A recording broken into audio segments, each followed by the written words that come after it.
This time, we are not going to quit our goals. How are we going to do that? 3 steps that we're going to take on a daily, weekly basis to make sure that we stop quitting our goals. How many times do we think up something that we really, really want, and before we know it, a couple days go in, maybe we're getting some good traction, and then suddenly it's like, poof, a week suddenly goes by and you're like, wait a minute, I'm not even working towards my goal anymore. Whatever that might be, fill in the blank. Happens all the time. And I know I've been guilty of this. You could raise your hand if you've been guilty of this too. But usually our excuses are something like, oh, wow, well, since it didn't happen, it's because I have other priorities. Or, oh, wow, since it didn't happen, it's probably just not meant to be. I want to call BS on both of those. Those are probably the most common reasons why when we reflect and we're like, oh, shoot, I was trying to do something, and we reflect and realize it hasn't been happening, that we make up a story to say like, oh, it's just not a priority right now. I don't have time for it. And, or you know what, it's so hard that, it's just not meant to be. Let's stop quitting our dreams because of these reasons, because they're false reasons. And I'll tell you what the real reasons are that we keep quitting our goals. It's going to be 3 steps that I'm going to tell you guys about. And if we put these 3 steps into practice, and that's the most important thing, when our kids were taught practice, practice, practice makes perfect.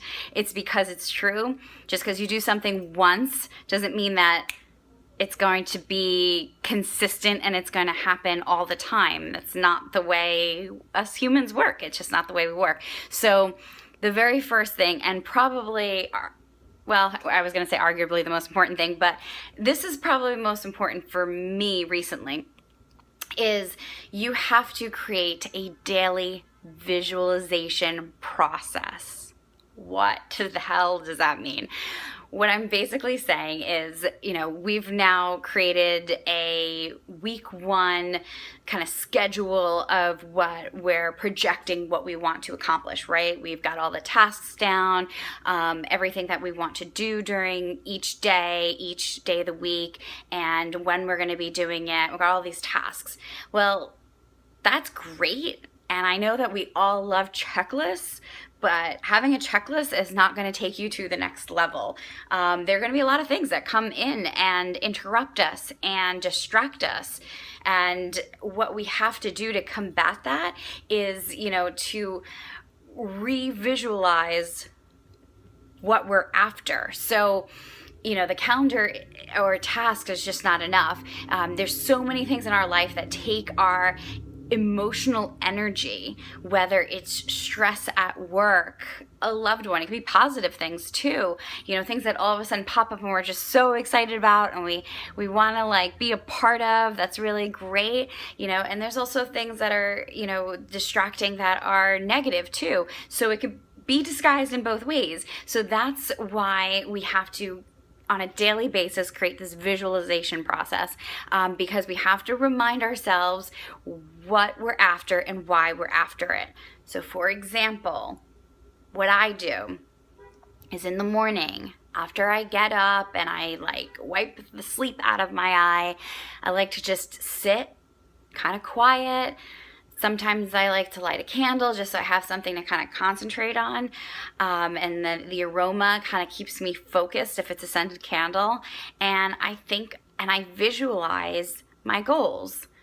And right now, biggest goal is, to just continue to be focused on my nutrition. My nutrition is the hardest part for me. And so what I visualize is not just crossing the finish line, because a lot of times we're told that, just imagine yourself at the end of the journey. Well, frankly, if you know anything about a health and fitness journey, there is no end. It's just a continuation. So it's kind of hard to do that with what we're going after. So what I want you to do is to actually visualize yourself striving for that. So you already created your calendar, you know what kind of tasks. So visualize yourself. All right, I'm going to wake up every day, Monday through Friday. You know, for me, it's 5 o'clock. So I'm going to wake up every day at 5 a.m. I'm going to, and then, you go through each part of your day and think about what it is that you're going to do to strive. But also, and this is almost more important, think about, while you're visualizing, doing this process, think about what those struggles are going to be. Like for me, I don't know about you, but we have this thing called a snack table at work, and it is my worst enemy because anytime something gets put on this table, we are like, I don't know, hawks in the sky, and everybody at work attacks this table, and that's a struggle for me because it's like this social eating environment where like everybody else is eating and I feel like I have to eat and I don't need to eat, and it's a struggle. It's my personal struggle, one of many. So visualize in your mind as you're kind of like meditating on this. What are you going to do to strive towards your goal? What are you going to do to combat your struggles? What are your solutions going to be? And also, finally, what is it going to look like when you attain these goals? I don't know, for me, this is going to sound silly, but this is me. So what it would feel like to attain the goals is to actually put on my jeans and not feel like I'm about to bust a seam. Like I want to be able to put on the jeans and I'm like literally feeling them on my skin as I'm like visualizing this, putting them on, squeezing my butt in them, put my belt on, and actually feel really good and not feel like my whole gut is spilling over my jeans. I mean, frankly, everybody has a little pooch when they sit down, so I don't even want you to like imagine that somebody out there doesn't have that. Everybody has that. But that's what I mean as far as visualizing, is like really kind of getting in there and like feeling it, smelling it, tasting it. Breathe deeper and exhale longer, because the confidence level that you're going to have after you attain these goals is going to be amazing. Second, what I want you guys to do is to create a daily, weekly reflection. This is perfect because it goes right into what we're doing here in this group. Every single day, there's going to be a nightly check-in. That's going to be part of our process. We're going to look at how was our positivity during the day? How did you make your shake? How was your nutrition program? Rating your workout. How was it from a 1 to 5? And we'll always remember that these rating systems are based on your personal goals, not anyone else's. You can totally score yourself a 5 and don't feel bad about it if you did 3 push-ups because you've never done military style push-ups before. That deserves a 5. Sure, why not?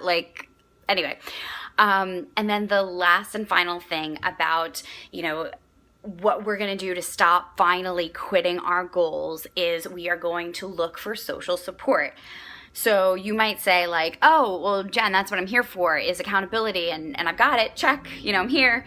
No, I want you to actually go a step further. And this is what getting your environment ready is all about, is getting the people in your environment ready as well. So you know that you can come here every single day and you've got our support, check. But I want you to talk about this with your roommates, with your best friends that you see all the time, with your significant other, with whoever, your coworkers, I do that, whoever you're closest with, that you are in closest proximity with, so that they can help you be accountable. You want to be telling them, what you're trying to accomplish, how you're trying to accomplish it, by when you're trying to accomplish it, and what are you personally willing to do in order to do that.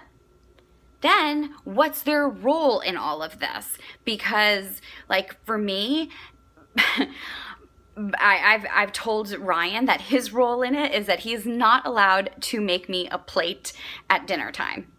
He can cook, which is wonderful, But when it comes to actually plating, I have to do that because I have to keep myself accountable to how many portions that, how much portions that I have on my plate. Because if it were up to him, he's a 6'3" guy, his plate would look exactly like my plate and I would be probably his size. So that's what I mean about like getting the people that are around you in this. What is their role in it? When it comes to my coworkers, there are times in the year that I'm not quite as strict. There are times of the year that I'm very, very strict.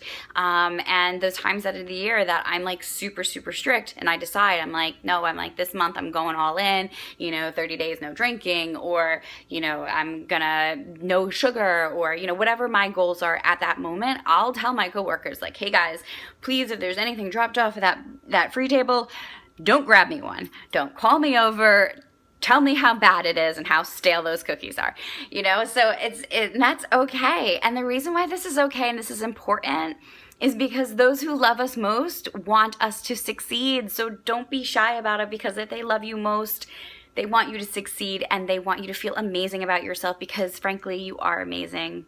So thank you guys for hearing this video, and drop any comments down below. I look forward to hearing about what you're going to be doing personally with the reflection, and who you're going to tell in order to like help you out and get involved in what your goals are, and also creating your visualization process. What is that going to be like for you? How are you going to do that daily?